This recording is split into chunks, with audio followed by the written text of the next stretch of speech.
రాజధాని ప్రాంతం రాయ్పూర్లో జరిగిన అగ్ని ప్రమాద ఘటనపై సీఎం చంద్రబాబు సమీక్ష నిర్వహించారు. ఈ ఘటనపై అధికారులు పోలీసుల నుండి ఆరా తీశారు. ప్లాస్టిక్ పైపుల దగ్ధంపై ప్రాథమిక సమాచారాన్ని అధికారులు సీఎంకు తెలియజేశారు. రాజధానిలో తరచూ అగ్ని ప్రమాదాలు జరుగుతుండటంపై ఈ సందర్భంగా చంద్రబాబు అనుమానాలు వ్యక్తం చేశారు.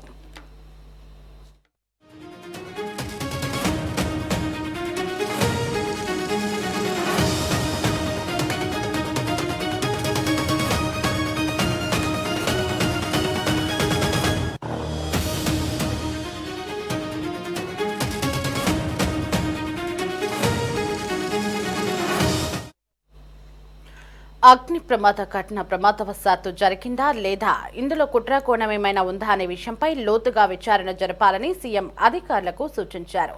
ఇప్పటి వరకు జరిగిన 3 ఘటనల్లో వివిధ కాంట్రాక్ట్ సంస్థలకు చెందిన నిర్మాణ సామాగ్రి దగ్ధమైంది. దీంతో ప్రమాదాలను సీరియస్ గా తీసుకున్న సీఎం ఘటనపై ఆరా తీశారు. మరోవైపు సాయంత్రం సిఆర్డీఏ అధికారులు, పోలీసు ఉన్నతాధికారులతో కూడా సీఎం సమీక్ష నిర్వహించనున్నారు.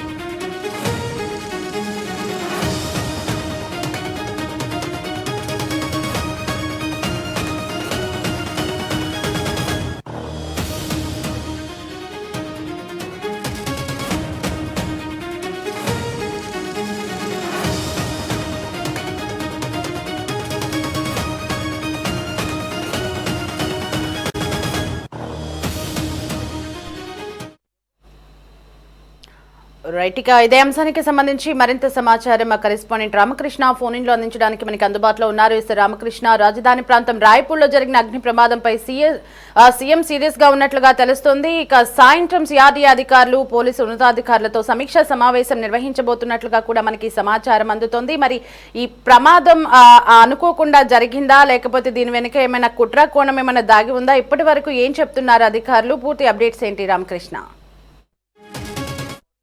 ప్రాంతంలో వరుసగా చోటు చేసుకుంటున్నటువంటి అగ్ని ప్రమాదాల నేపథ్యంలో రాష్ట్ర ప్రభుత్వం అప్రమత్తమైంది.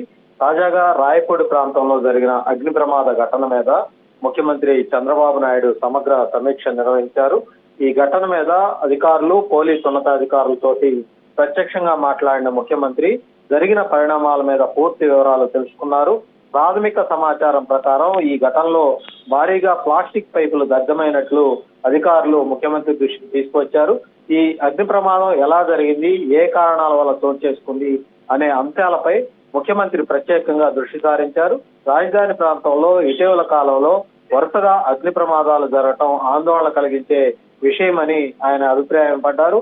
ఇలాంటి ఘటనలు యాదృచ్ఛికంగా జరుగుతున్నాయా, లేదా దీనిలో ఏదైనా కుట్రకోణం ఉందా అనే అంశాన్ని స్పష్టంగా నిర్ధారించాల్సిన అవసరం ఉందని కూడా ఆయన అధికారులకు సూచించారు. ఇప్పటి వరకు జరిగిన 3 ప్రధాన అగ్ని ప్రమాద ఘటనలో కూడా వివిధ కాంట్రాక్టు సంస్థలకు చెందినటువంటి నిర్మాణ సామాగ్రి దగ్ధమైన విషయం దగ్ధమయ్యాయి. ఈ పరిణామాల నేపథ్యంలో ఇవన్నీ కూడా ఒకే విధంగా చోటు చేసుకోవటం వెనుక కారణాలను లోతుగా విశ్లేషించాలని కూడా ముఖ్యమంత్రి ఆదేశించడం జరిగింది. ముఖ్యంగా నిర్మాణ ప్రదేశాల్లో భద్రతా ప్రమాణాలు ఎంతవరకు పాటిస్తున్నారు, అలాగే అగ్ని నియంత్రణ సంబంధించినటువంటి వ్యవస్థలు సక్రమంగా పనిచేస్తున్నాయా అనే అంశాల మీద కూడా సమగ్ర తనిఖీలు కూడా చేపట్టాలని ముఖ్యమంత్రి ఆదేశించారు. అగ్ని ప్రమాదం జరిగినటువంటి ప్రదేశంలో భద్రతా లోపాలు ఉన్నాయా, ఎవరైనా నిర్లక్ష్యంగా ప్రదర్శించారా అనే అంశాలను కూడా విచారణలో భాగంగా తీసుకోవాలని ముఖ్యమంత్రి స్పష్టం చేశారు. అవసరమైతే సంబంధిత కాంట్రాక్ట్ సంస్థల మీద కఠిన చర్యలు తీసుకోవాలని కూడా హెచ్చరికలు జారీ చేశారు. ప్రజల ప్రాణాలు అలాగే ప్రభుత్వ ఆస్తులు రక్షించడం ప్రభుత్వ బాధ్యతగా భావిస్తున్నామని, అందుకే ఈ ఘటనను అత్యంత సీరియస్ గా తీసుకుంటున్నామని కూడా ముఖ్యమంత్రి పేర్కొనడం జరిగింది. ఇకపై ఇలాంటి ఘటనలు పునరావృతం కాకుండా ముందస్తు చర్యలు తీసుకోవాలని కూడా అధికారులకు ఆదేశించడం జరిగింది. ముఖ్యంగా రాజధాని ప్రాంతంలో పనిచేస్తున్నటువంటి అన్ని నిర్మాణ సంస్థలు ఈ అగ్ని ప్రమాదాలకు సంబంధించినటువంటి నియమావళిని తప్పనిసరిగా పాటించాల్సిందిగా ఆదేశాలు జారీ చేయాలని కూడా సూచించారు. ఫైర్ సేఫ్టీ ఆడిట్లు నిర్వహించడం, అలాగే అత్యవసర పరిస్థితుల్లో స్పందించే విధంగా ఫైర్ విధానాలకు సంబంధించి కూడా చర్యలు వేగవంతం చేయాలని ముఖ్యమంత్రి సూచించారు. మరోవైపు ఈ ఘటన మీద ఈ రోజు సాయంత్రం సిఆర్డీ అధికారులు అలాగే పోలీసు ఉన్నతాధికారులతోటి ముఖ్యమంత్రి విశ్వస్థాయి సమీక్ష నిర్వహించబోతా ఉన్నారు. ఈ సమావేశంలో అగ్ని ప్రమాదాలపై పూర్తి నివేదికలు సమర్పించాలని కూడా అధికారులకు ఇప్పటికే ఆదేశాలు అయితే జారీ చేశారు. గతంలో జరిగినటువంటి ఘటనల మీద కూడా సమగ్ర విశ్లేషణ చేసి భవిష్యత్తులో తీసుకోవాల్సినటువంటి చర్యల మీద కూడా ఈ సమీక్షా సమావేశంలో నిర్ణయాలు తీసుకునే అవకాశం అయితే కనిపిస్తా ఉంది. అమరావతి రాజధాని అభివృద్ధి పనులు వేగంగా కొనసాగుతున్నటువంటి తరుణంలో ఇలాంటి అగ్ని ప్రమాదాలు చోటు చేసుకోవటం ఒక ప్రభుత్వానికి ఒక రకంగా సవాలుగా మారిందనే చెప్పాలి.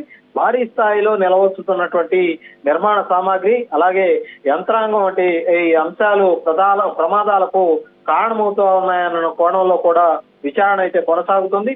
భద్రతా ప్రమాణాలను మరింత కట్టుదిట్టడం ద్వారా ఇలాంటి ఘటనలు నివారించాలన్నది ప్రభుత్వ లక్ష్యంగా ప్రధానంగా కనిపిస్తోంది. ప్రస్తుతం రాయపూడి ఘటన మీద విచారణ కొనసాగుతుండగా పూర్తి వివరాలు వెలుగులోకి రావాల్సి అయితే ఉంది. అధికారులు సమగ్ర నివేదిక సమర్పించిన తర్వాతే ఈ ఘటన వెనుక అసలు కారణాలు బయటపడే అవకాశం అయితే కనిపిస్తా ఉంది. అప్పటి వరకు ఇది ప్రమాదవశాత్తు జరిగిందా లేదంటే ఇతర కుట్ర కోణాలు ఉన్నాయా అనేది స్పష్టంగా చెప్పలేనటువంటి పరిస్థితి.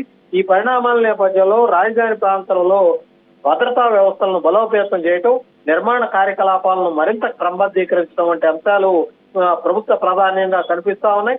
అగ్ని ప్రమాదాల మీద నిర్లక్ష్యం వహించబోమని కూడా ఇప్పటికే ముఖ్యమంత్రి చంద్రబాబు నాయుడు చాలా స్పష్టంగా అటు అధికారులకు కూడా ఆదేశాలు అయితే జారీ చేయడం జరిగింది. దేవి, మరి రాయపూర్లో జరిగిన ఈ అగ్ని ప్రమాదంలో ఎంత మేర నష్టం వాటిల్లింది, ఆ సమాచారం ఏమైనా ఉందా?